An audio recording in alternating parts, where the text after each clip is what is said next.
My sister-in-law mocked my little art hobby and told me to sell it for her multi-level marketing business. So I taught her a lesson she'll never forget. The Sunday dinner ritual at my brother Mark's house had become a monthly exercise in endurance. I sat at the polished oak table, cutting my grilled chicken into precise pieces, while Patricia, my sister-in-law of 8 years, dominated the conversation as usual. Her voice carried that particular pitch it reached when she was about to unveil her latest get-rich-quick scheme. I'm Victoria Chin, and I learned long ago that sometimes the best strategy is to let people underestimate you. At 34, I had spent the last 12 years building what everyone in my family called my little art hobby. They saw me disappearing into my studio on weekends, paint under my fingernails, wearing clothes splattered with acrylics, and assumed I was just the eccentric sister-in-law who never quite grew up. What they didn't see were the property management meetings, the tenant negotiations, and the careful financial planning that had turned a single storefront purchase into something much larger. But Patricia was about to force my hand in a way I hadn't anticipated. You know what your problem is, Victoria? Patricia leaned back in her chair, swirling her wine glass with the confidence of someone who'd watched too many business podcasts. You think small. That little art studio of yours? It's cute, but it's not building wealth.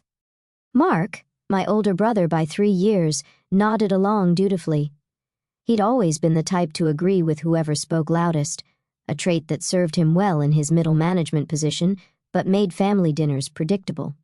Patricia's been doing really well with her business, he offered, cutting his steak with unnecessary precision. Maybe she could help you think bigger.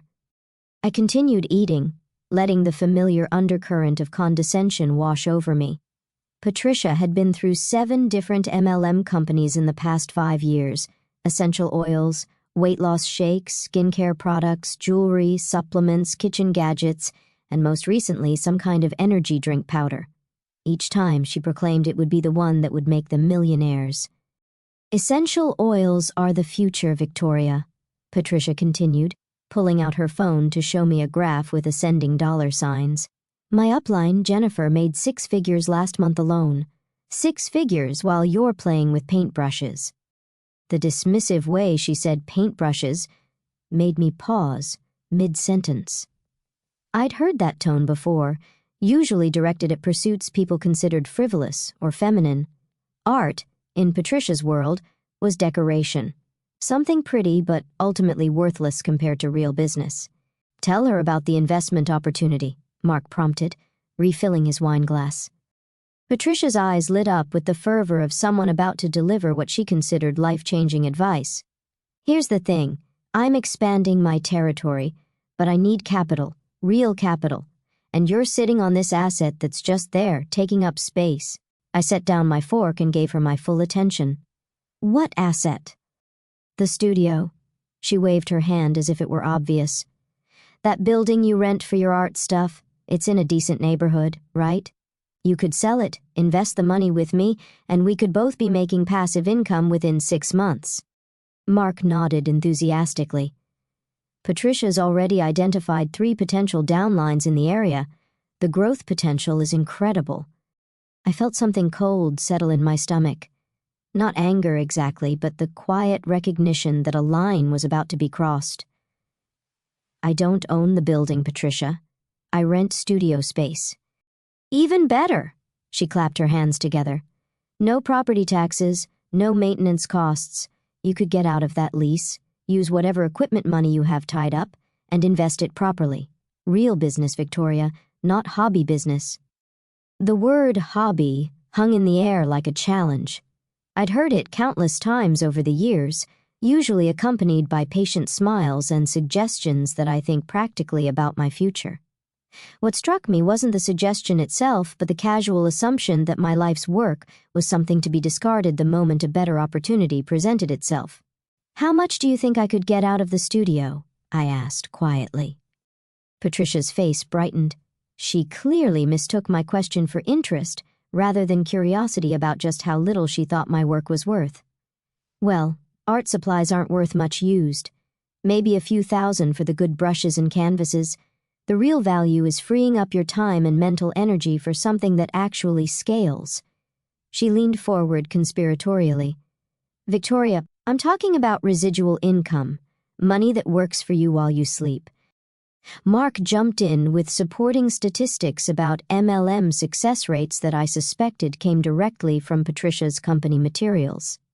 I let him talk while I calculated just how far off their assumptions were. They thought I rented a single studio space. They thought my equipment consisted of easels and paint tubes. They thought my monthly expenses were negligible and my potential investment capital was limited to whatever I could get for selling art supplies on Craigslist.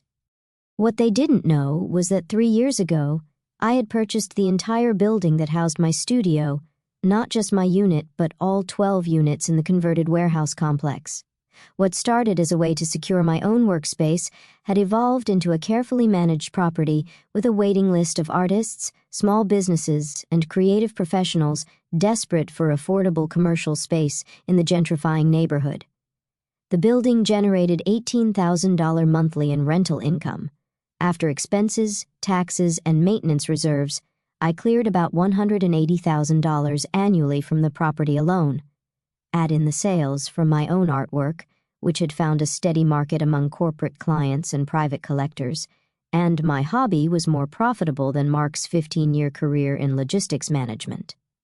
But I'd never talked about the financial side with family, partly because money conversations made me uncomfortable, but mostly because I'd learned that success had a way of changing relationships.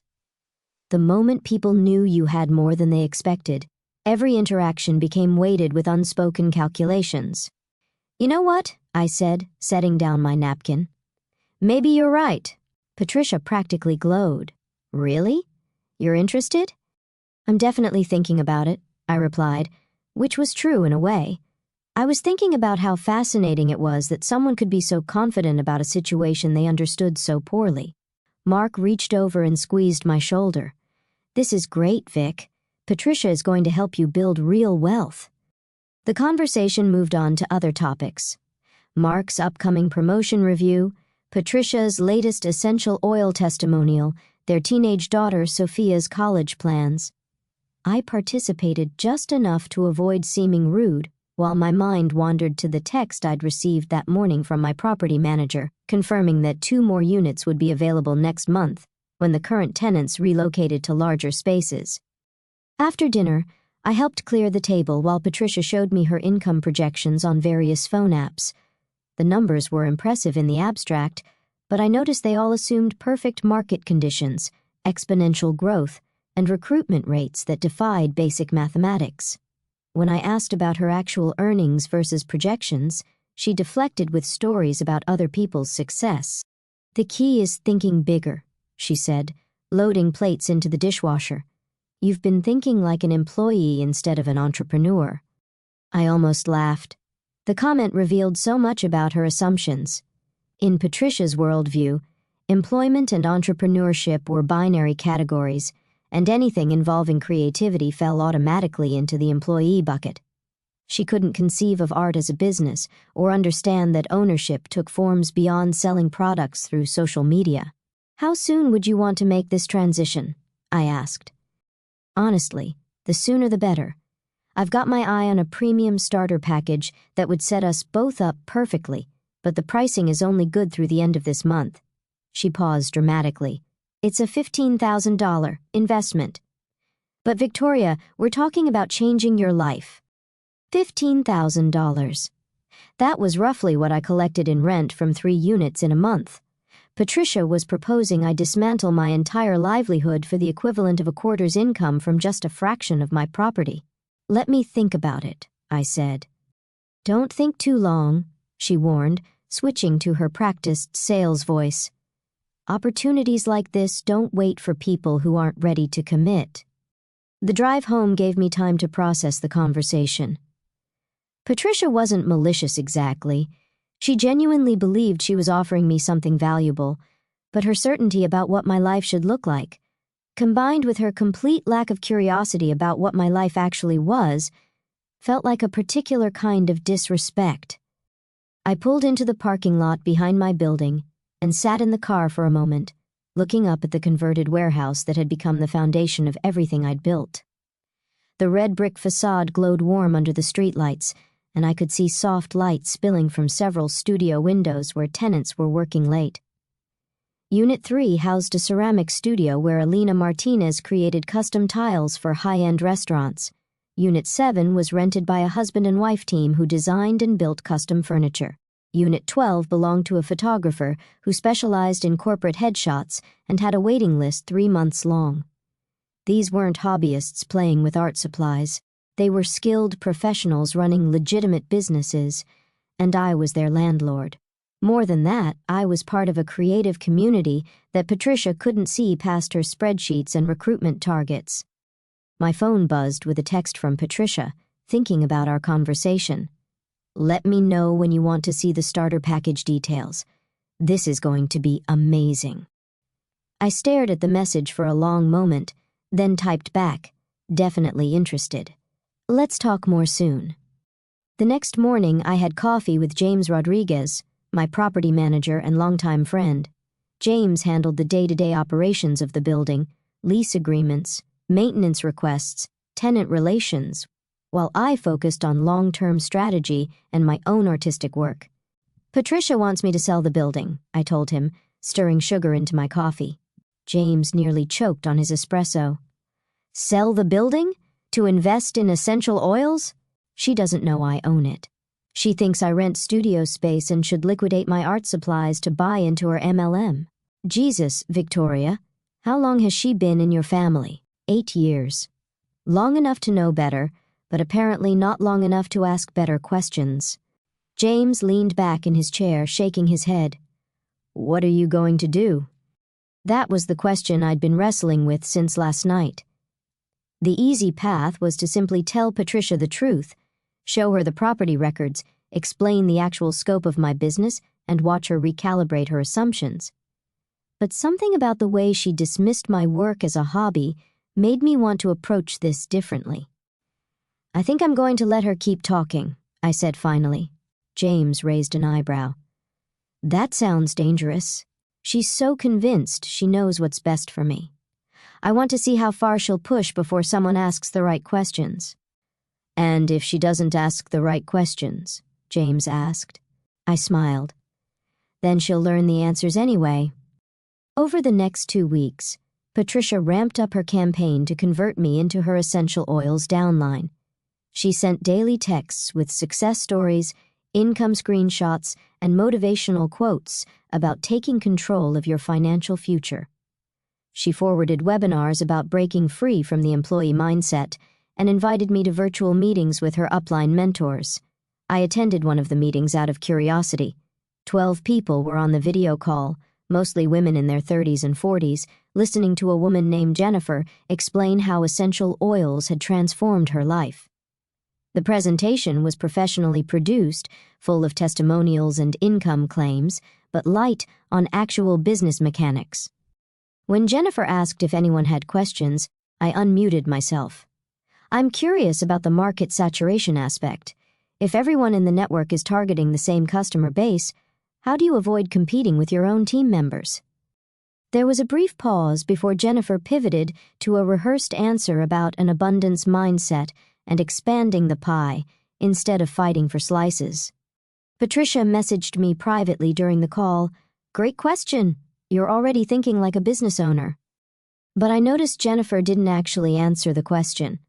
When I asked follow-up questions about profit margins, customer retention rates, and realistic income timelines for new recruits, the responses became increasingly vague. After the call, Patricia called me immediately. "Wasn't that incredible? Jennifer is making $20,000 a month." "How long did it take her to reach that level?" I asked. "She started 3 years ago. But Victoria, that's the beauty of this business. The growth is exponential. Jennifer's first year, she made $30,000. Second year, $85,000.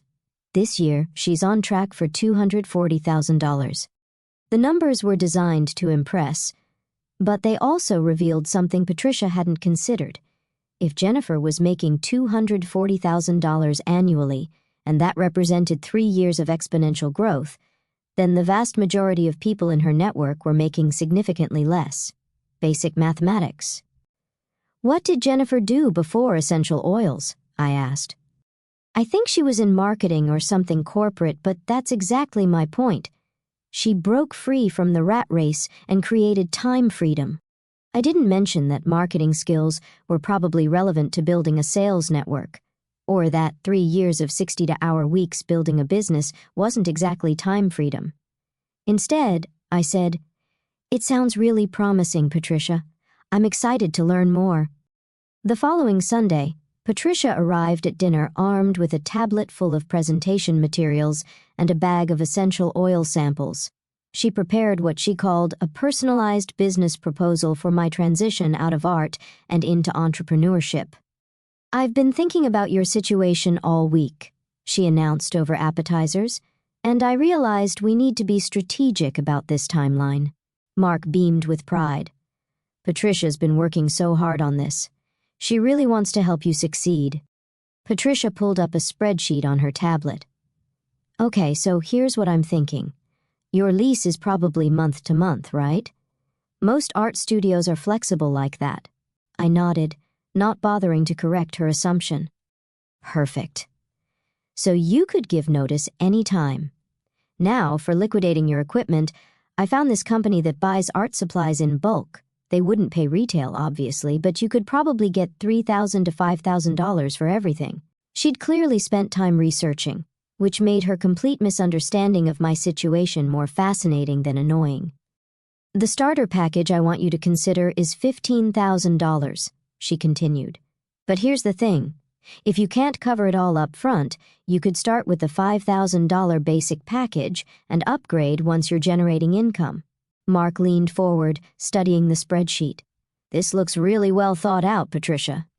"I've been doing this for 6 months now," she said proudly. "I know what works. Victoria, I'm projecting that you could replace whatever you're making from art sales within the first quarter and be making double that by month 6. How much do you think I make from art sales?" I asked. Patricia glanced at Mark, then back at me. "Well, I mean, it's probably not a ton, right? Maybe $1,000 or $2,000 a month if you're really hustling. The point is, even if you're doing better than that with art, this business model scales in a way that art never can. $1,000 to $2,000 a month." Patricia had calculated my entire livelihood at the level of a part-time job.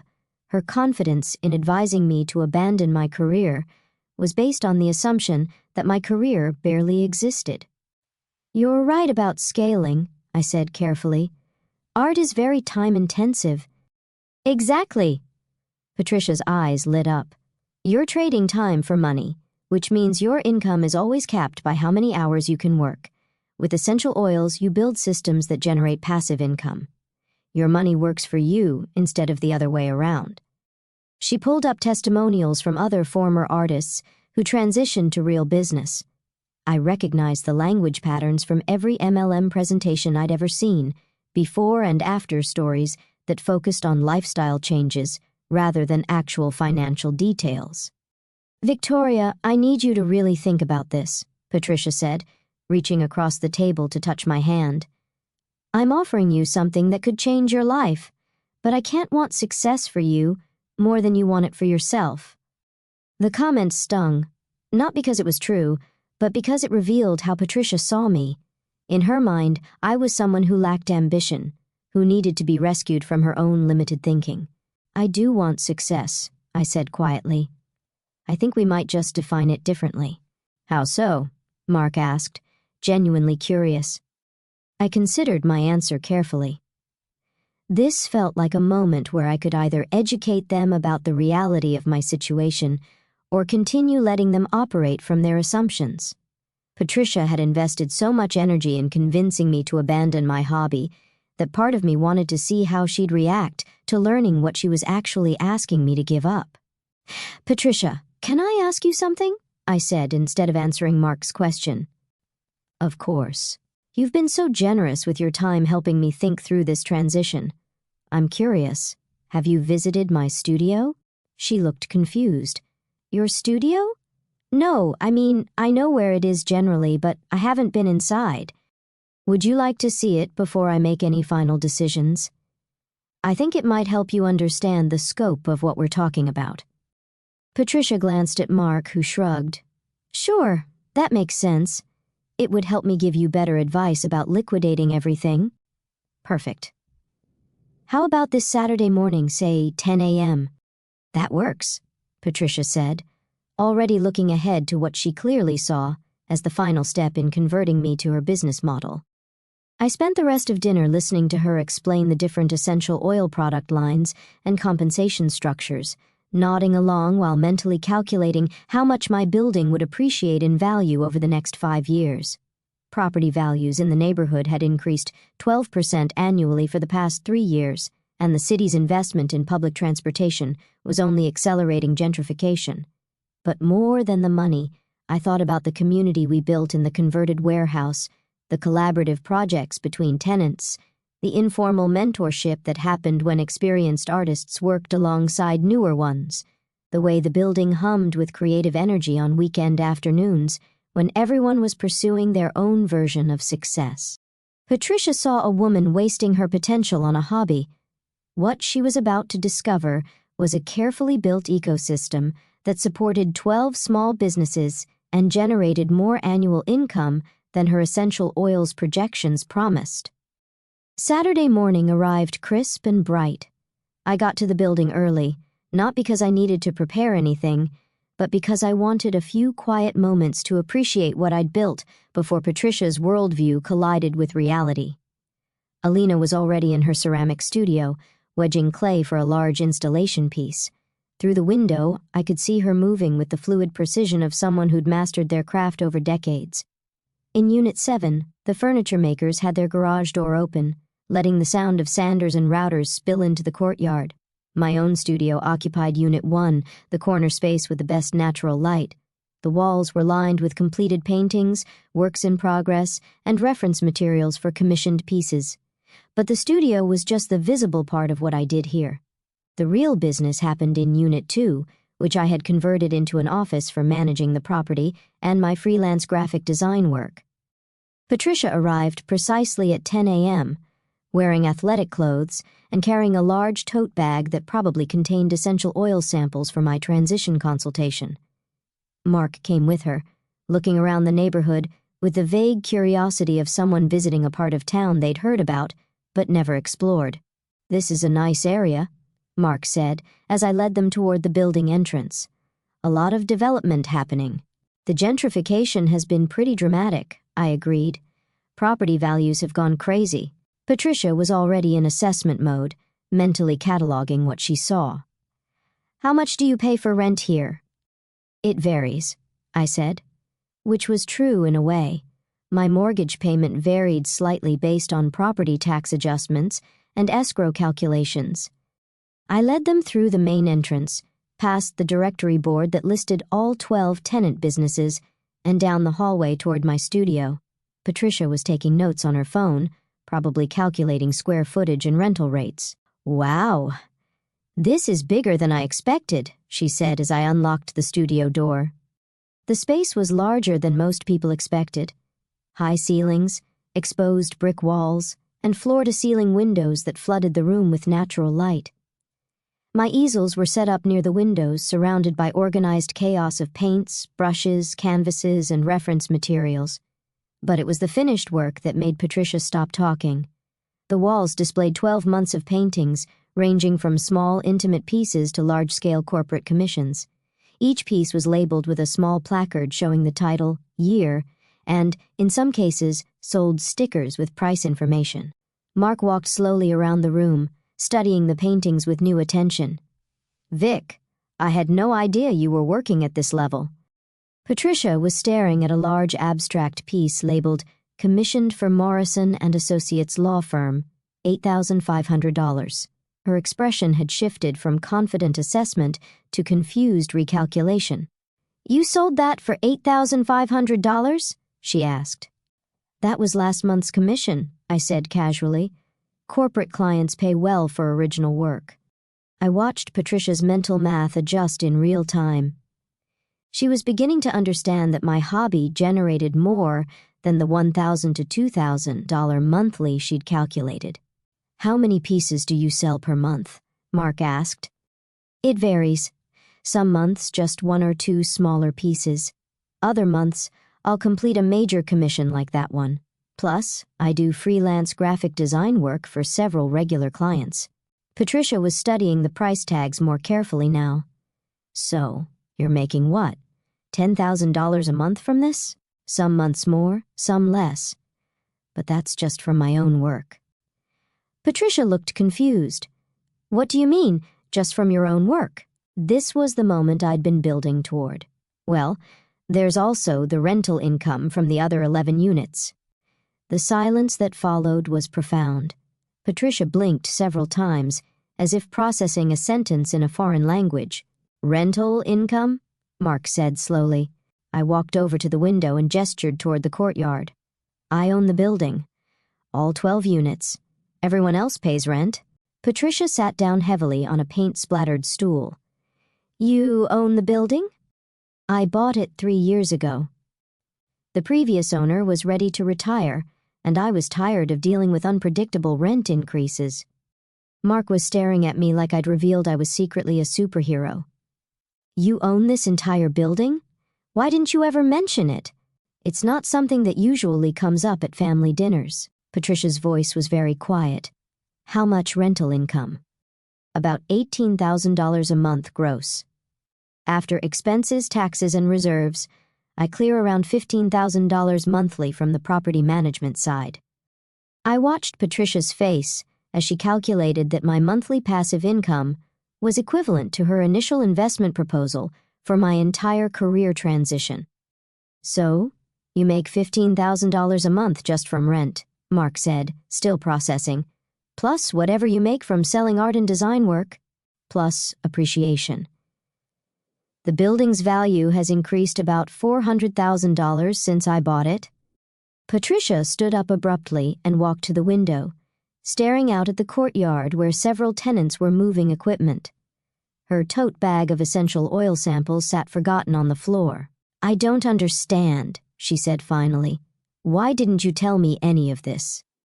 You never asked, I said simply. You assumed you knew what my situation was and started making recommendations based on those assumptions. But you said maybe I was right about selling. I said maybe you were right that I should think bigger, which I am. I'm considering buying the building next door. The conversation that followed was awkward, in the way that conversations become when someone realizes they've completely misread a situation. Patricia oscillated between apologetic embarrassment and defensive justification. She'd been trying to help, she insisted. How could she have known I was actually successful when I never talked about money?